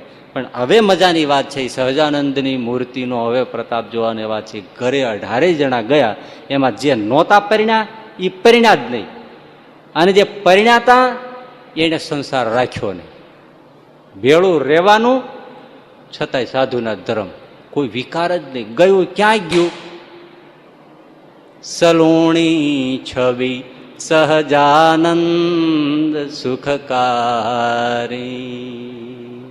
એ આવું જેને મન જોગીઓ જીતી નથી શકતા, એ સહજાનંદ સ્વામીને દર્શન માત્રથી સંસાર ઉડી જતા હતા, વિકાર માત્ર નીકળી જતા હતા. એ પ્રતાપ ભગવાનની મૂર્તિનો છે. હવે એ આવે નહીં બીજે જ્ઞાનથી ધ્યાનથી આવે નહીં. એ નિષ્કુળાનંદ સ્વામી કહે છે કે ભલ ભલા જે મન જીતી નથી શકતા, દીનાનાથ ભટ્ટ કે દેવતાઓ હારી ગયા, એ આ સામે અમે જે બધા બેઠા છીએ એનો આ અનુભવ છે કે એમનું જે દર્શન કરે છે એને મનને વશ કરવા માટે ઇતર કોઈ સાધનો કરવા પડ્યા નથી. એક નહોતા બોલતામાં, એક સાધુઓ બોલતા. અને હું તમને બહુ ઝીણી વાત નથી કરવા જતો, એટલા માટે તમને થોડું ઓલું લાગે. એક સુરા ખાચર, અલિયા ખાચર, આ થોડીક જાડી પણ આમ ઓમ ઝીણી વાત.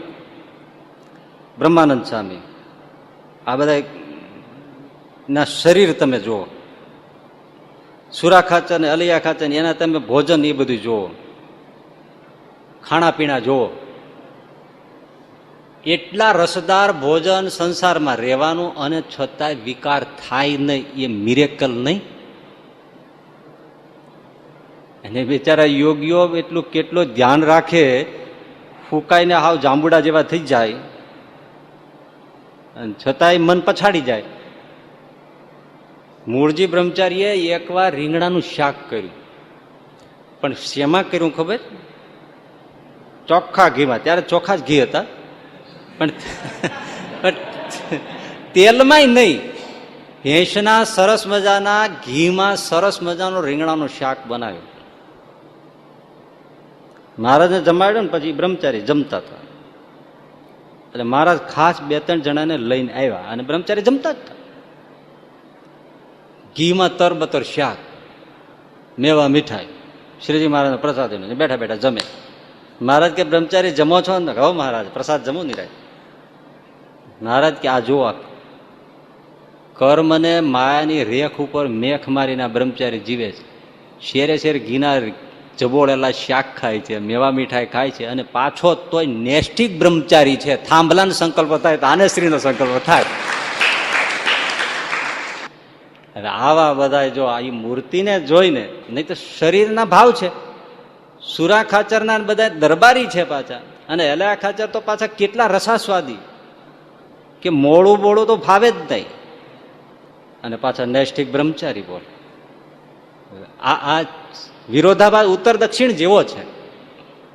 અને સુરા ખાચરના જસદણના વાસુર ખાચરે પટકી પાડવા માટે, બે આબરૂ કરવા માટે, કે વળી બહુ ગ્રહસ્થમાં રહે છે, વળી પાછો આવો નીતિ ધર્મ વાળો, કારણ કે એકબીજાના ઘણાના ચડસા ચડસીને આ બધું હોય, તો એને ત્યાં બોલાવેલા, ઉતારા કરાવેલા, ભાંગતી રાતે વૈશ્યાને મોકલેલી, તોય સુરા બાપુ એમાંથી શારદા નીકળીને વી ગયા. આ વિધિશંભુ મુખે નિગ્રહમ ભવપાધોદી ભરી પ્રમાકુલમ અપિધાર્ય મનો નરપ્રભમ. એનાથી એક વાત તમારે સાંભળવી છે તો કયું આમ છે મજાની, પણ આ બધી આજે હું આ સત્સંગની વાતો કરું છું ને, જનરલ વાત નથી આવતી. આમ જનરલ ઘણા બધા હોય, એને જનરલ સાંભળવું હોય, અને મારે શ્લોક ઉપર બોલવું હોય. આ બે વાતનું થોડુંક ક્યારેક ક્યારેક થઈ જાય છે, ક્યારેક ક્યારેક થાય, ક્યારેક ક્યારેક બધું આવે, એવું હાલે રાખે. પણ એમાં એમને ખ્યાલ તો આવે ને. આ સત્સંગ. અને ઘણું તમને લિંકમાં કહેવાય તો વધારે ખ્યાલ આવે. આ બધું એક એક સૂત્રતા છે. ભાયાવદરમાં કેશવ ભગત થયા, એ તો આ બધા કરતા મને એ બધા મિરેકલ લાગે છે. ભાયાવદરમાં કેશવ ભગત થયા, યુવાન થયા, એના મા બાપને કીધું મારે સાધુ થવું છે. મા બાપ કે આપણે નથી થવું. બહુ આગ્રહ કર્યો એટલે ઓલા કઈ બહુ બોલ્યા નહીં. પછી રડી કગડીને મંડ્યા કહેવાય તારે અમારે લગ્ન કરવા છે. તો કે રેવા દો, મારે સાધુ થવું છે. તો કે ના, તારે લગ્ન કરવા જોઈએ, અમારો મનની ભાવના છે. તો લગ્ન કર્યા, પરણીને ઘરે આવ્યા. એનો પોતાનો અલગ ઓરડો છે, ત્યાં સાંભળજો મનથી, શુદ્ધ બુદ્ધિથી.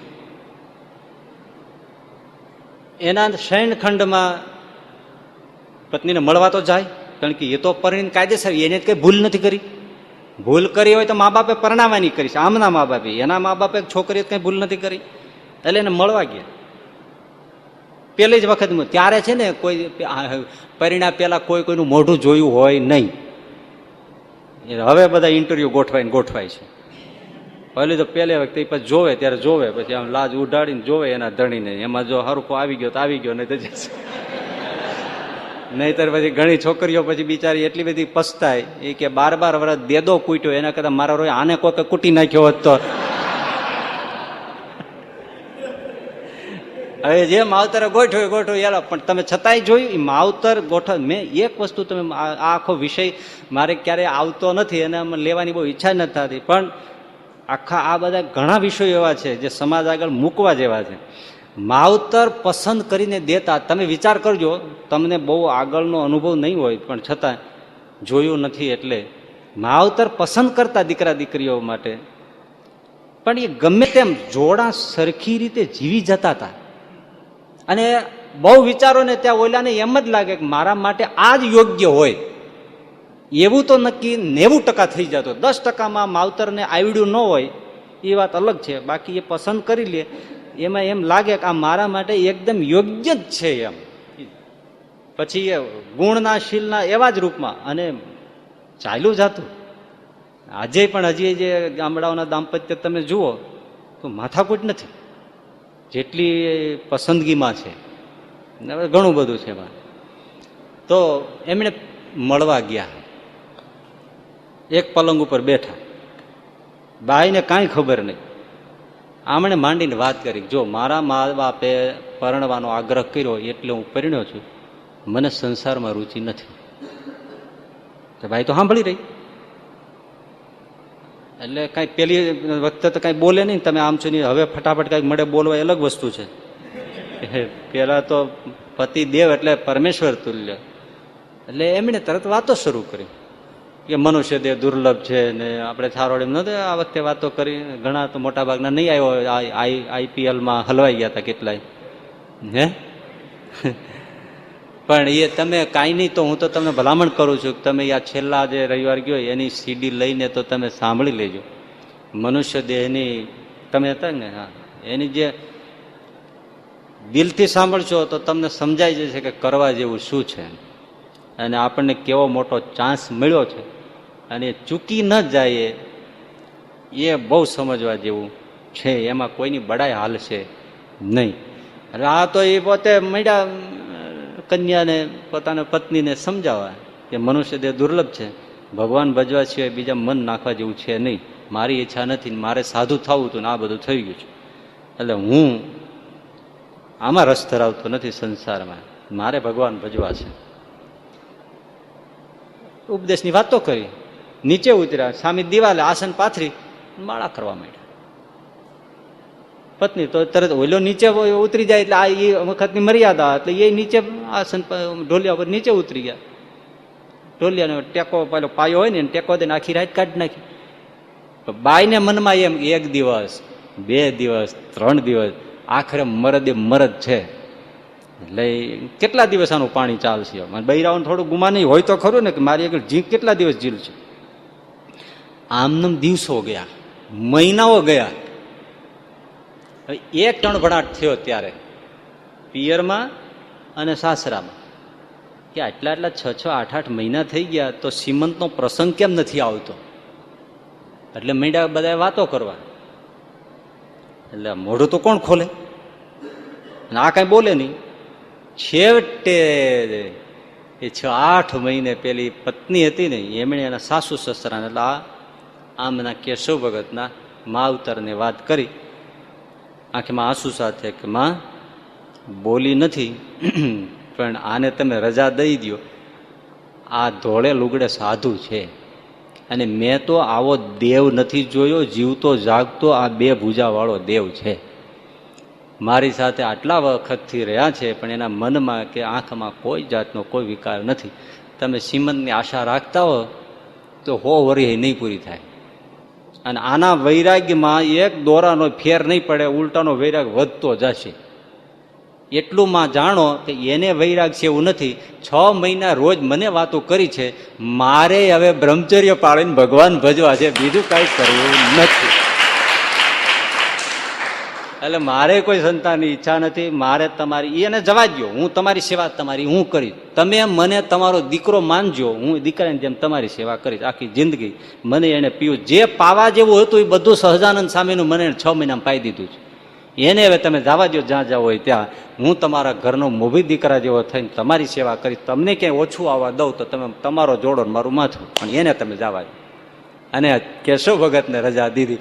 આમ 6-6, 8-8 મહિના પરિણીતા સ્ત્રીની સાથે એકાંતમાં સાથે રહેવું ને એને વૈરાગ ચડાવી દેવો, એ કેટલો મિરેકલ કહેવાય. સલોણી છબી સહજાનંદ સુખકારી. એ ગીતામાં પણ એમ કીધું છે, વિષયો ઉડી જાય છે ક્યારે? જ્યારે ભગવત દર્શન થાય છે ત્યારે. આ સામે દર્શન હતું એટલા માટે. શ્રીજીમાં એક જ વાત કરીને હવે પછી ઓલો શ્લોકથી બીજી વખતે આવશે, આપણે અહીં પૂરું કરશું. અક્ષર ઓરડી ગરડામાં છે ને, ત્યાં મહારાજ ઢોલિયા ઉપર બેસી 3-4 વાગ્યાનો ટાઈમ હશે. એટલે મહારાજ પોતે ઘણીવાર પોતાના સ્વસ્વરૂપનું ધ્યાન કરીને આંખો મીચીને ધ્યાન કરતા હોય, એ મૂર્તિ સુંદર લાગે. એટલે પ્રથમ શરીરને બોલીએ છીએ એમાં પણ આવે કે મહારાજ પોતે ધ્યાન કરતા હતા. ધ્યાન કરીને માથે ઓઢીને ઘણીવાર ધ્યાન કરવાની રીત મહારાજની. એટલે માથે અહીં સુધી ઓઢી ગયેલા અને બેઠા હતા. બ્રહ્માનંદ સ્વામી સુરાખાચંદ બધા આવ્યા, એટલે દંડવત કરીને બેઠા, પણ મારા તો ઉઘાડે નહીં મળ્યું. એટલે બ્રહ્માનંદ સ્વામી તો સખા, એટલે એમ ટીખળાઈ દીધું, હું ગમે એમ બોલી શકે. હે કે સુરા બાપુ, મારા ધ્યાન કરે છે તો એને ભગવાન દેખાતા હશે? ધ્યાન કરે છે ભણે ક્યારના આપણે આવીને બેઠા છે, નહીં ભણે ધ્યાન કરે છે, તે ધ્યાન કરતા છે, ધ્યાનમાં ભગવાન દેખાતા હશે કે અંધારું જ ઘોર છે? એટલે સુરાખાચર કે ભાઈ તો શું ખબર, આપણે પૂછાય નહીં મોટા માણસને, આપણે પૂછીએ તો માઠું લાગે. બાકી હવે મને જ નથી લાગતું કઈ દેખાતું હોય એને. બ્રહ્માનંદ છે કે એ તો આપણને એવું લાગે છે, એમ કઈ ધ્યાન કરે ને ભગવાન દેખાય. ભગવાન તો હેલા નથી, ભગવાન દેખાવા કઈ. એટલે મહારાજ હસી પડ્યા, માથે ઉગાડીને કે આ બ્રહ્માનંદ ને આ સુરો કદર બોલ બે મને ધ્યાન કરવા નહીં દે, એમ કરીને હસતા હસતા ઉગાડી નાખ. બ્રહ્માંડ કે જોયું માં, તમને ભગવાન દેખાય ન દેખાય, અમને ભગવાન દેખાડા.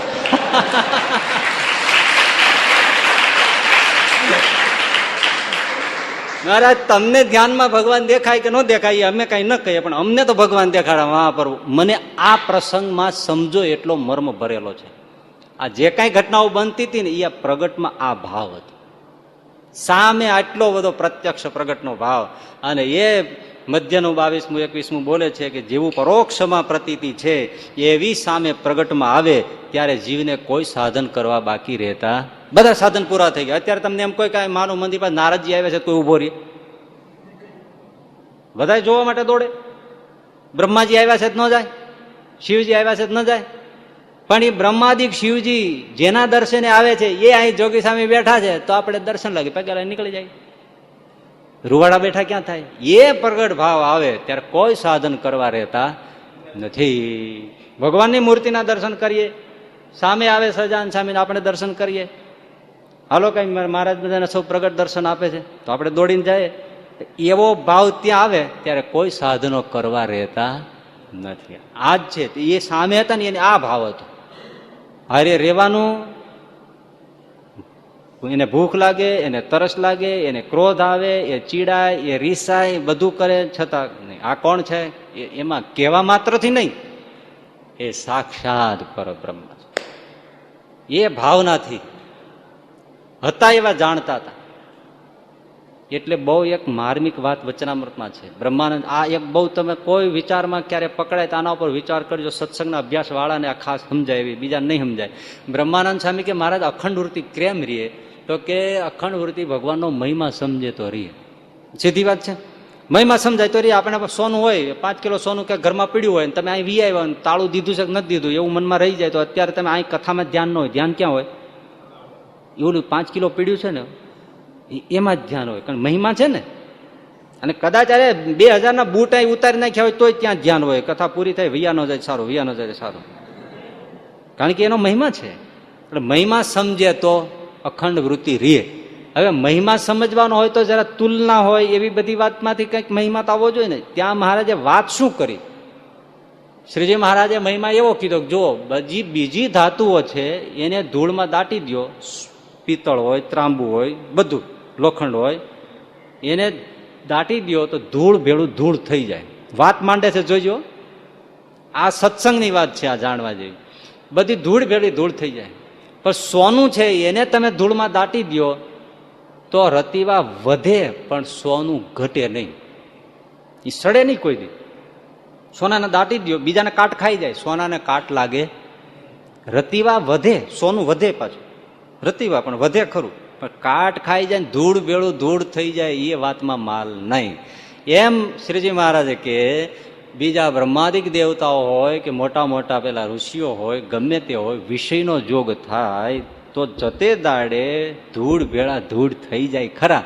પણ ભગવાન છે એ વિષયનો ગમે તેવો જોગ થાય તો માયાને બ્રહ્મરૂપ કરી નાખે, પણ એને વિષયનો પાસ અડતો નથી. એવો જે મહિમા જાણે એને અખંડ વૃત્તિ રહે. મતલબ આ સામે બેઠા છે એમાં તમને આ ભાવ આવે તે દિવસ તમને અખંડ વૃત્તિ રહે, ત્યાં સુધી ના રહે. બધી જ ક્રિયાઓમાં દેખતા હોય છતાં સંશય ન થાય તો એને તત્વત ભગવાનને જાણ્યા છે. એ જ ભક્તિ જે પામી, ભલભલાને સંશય થાય ભગવાનમાં. શ્રી કૃષ્ણજી કુબજાને વચન આપ્યું હતું ને, આમાં ભાગવતના અભ્યાસી એને આમાં તરત ખબર પડી જાય. કુબજાને કીધું, જયારે આવ્યા રસ્તામાં ત્યારે કુબજા કંસ માટે ચંદન લઈને જતી હતી. ભગવાન શ્રી કૃષ્ણ તોફાન કરતા કરતા નીકળ્યા. કુબજા તો 3 વાગે વાકી ટેઢી. એટલે ભગવાન શ્રી કૃષ્ણ ભાઈ આમાં શું છે? તો કે ચંદન છે. કોના માટે લઈ જાય? કંસ માટે.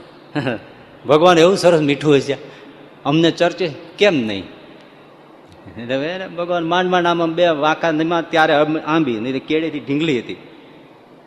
ભગવાન ખુશ થઈ ગયા આટલા ચંદનથી. એની હડપચી આમ 2 આંગળી મૂકીને જમણા પગથી એનો પગનો જમણા પગનો અંગૂઠો દબાવ્યો અને આમ ખેંચી ટર બધા વાંક કાઢી નાખ્યા. લો, આ સર્જરી કઈ થાય? નવ યૌવન સુંદરી થઈ ગઈ, એકદમ રૂપ ખીલી ગયું, વાંક બાક બધા ચાલ્યા ગયા. કુબજાએ કીધું મહારાજ બહુ દયા કરી. ભગવાન કે એમાં શું, માગો, જે માગો તે આપો. પણ શાસ્ત્રો કે છે સ્ત્રી સ્વભાવ છે ને, એટલે કીધું મહારાજ મારે ઘેર એક રાત રહેવા આવો. બસ એને માગવાનું મનમાં એ જ આવે કે આપનું સૌંદર્ય છે તો આપ રસપાન કરો. આવું જ માગ્યું, એકવાર રાત મારે ઘેર આવો. ભલે. હજી તો અનમેરિડ છે, પણ એ જ સમજવાનું છે ભાઈ. એના ગુણગાન સુખજી ગાય છે, એના ગુણ સુખજી ગાય છે. એ કથાઓ બહુ મોટી છે. અને પછી દિવસો ગયા ત્યારે ઉદ્ધવજી કાકા વડીલ છે એને કીધું, કાકા એક જગ્યાએ જવાનું આમંત્રણ છે. ઉદ્ધવજી મોટા છે, વડીલ છે, રાજકાજના ચોવટિયા છે, રાજકારભાર કરે છે, દીવાન જેટલી કક્ષા ઊંચી ગણો એવા છે. એને હારે લીધા. અને ભત્રીજો તો નાનો છે, પણ કાકા ભત્રીજાનો સંબંધ ઉદ્ધવજી રાખતા નથી. ઉદ્ધવજી સમજે છે કે આ કોણ છે. એટલે ભાગવતમાં કહેવાયું છે કે ઉદ્ધવજી કૃષ્ણ કરતા અણુ પણ ન્યૂન નથી. તત્વતઃ જાણવા બહુ કઠણ છે. કુબજાને ત્યાં ગયા, દરવાજો આવ્યો એટલે શ્રી કૃષ્ણે કીધું કાકા, તો હા તમે દરવાજે ઉભા રહેજો, અંદર કોઈ આવવા ન જાય, હું આખી રાત અંદર રહીશ. તો કાકાએ 2 ચોડી ન દે, ભત્રીજાને આ શું ધંધા રહ્યા છે.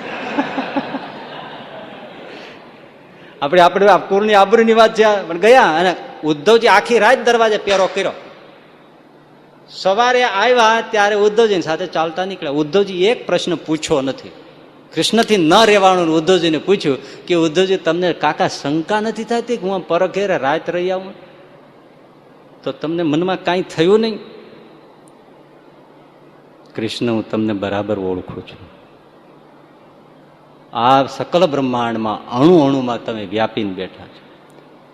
એક કુબજાની પાસે તમે એક રાત રહ્યા એમાં મને શંકા શેનો થાય? એના લોહીના અણુ અણુમાં જન્મા ત્યાંથી અંદર બેઠા છો ત્યારે પાસે રહ્યો એમાં કયો શંકા થવાની વાત છે?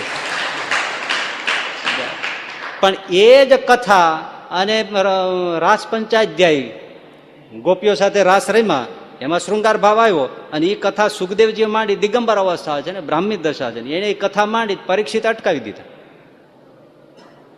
પરીક્ષિતે કીધું મારે તો ઉભા રહ્યો ઘડીક હોલ્ટ રાખો.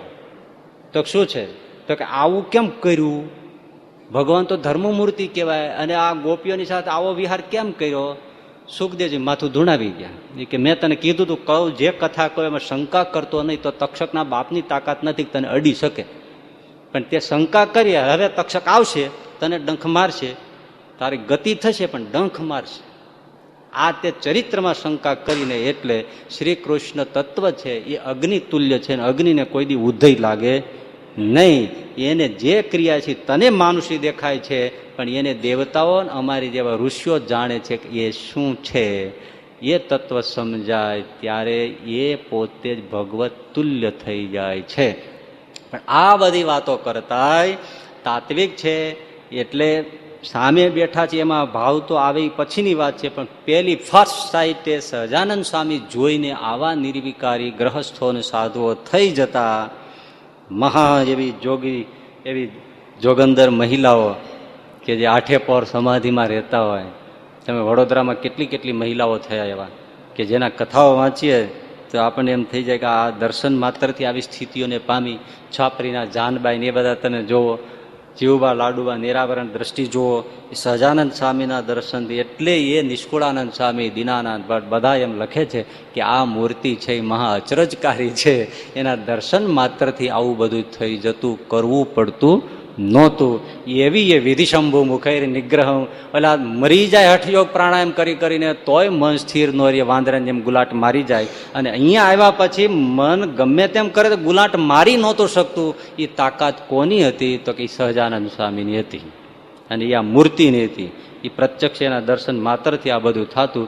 વિના સાધને સિદ્ધ દશા પમાડી.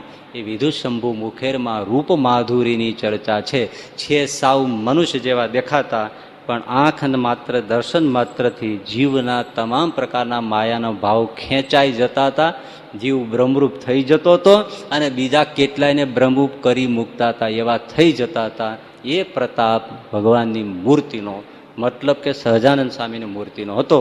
તો એ મૂર્તિની માધુરીની વાત થઈ, નિજ તત્વમાં સ્વરૂપની વાત થઈ. અને હવે જે શ્લોક આવશે એ ચરિત્રની કઈ માધુરી છે કે નિજ પાદ પયોજ કીર્તનમ સતતમ સ્યાદ ભવ જીવ ગોચરમ ઇતિયઃ કુરુતે ક્રતુત્સવમ સહજાનંદ ગુરુમ ભજે સદા. એ હવે પછી આવશે જે ચરિત્રો શું કામ કરે છે એ કથા પછીના શ્લોકમાં છે. સહજાનંદ સ્વામી મહારાજ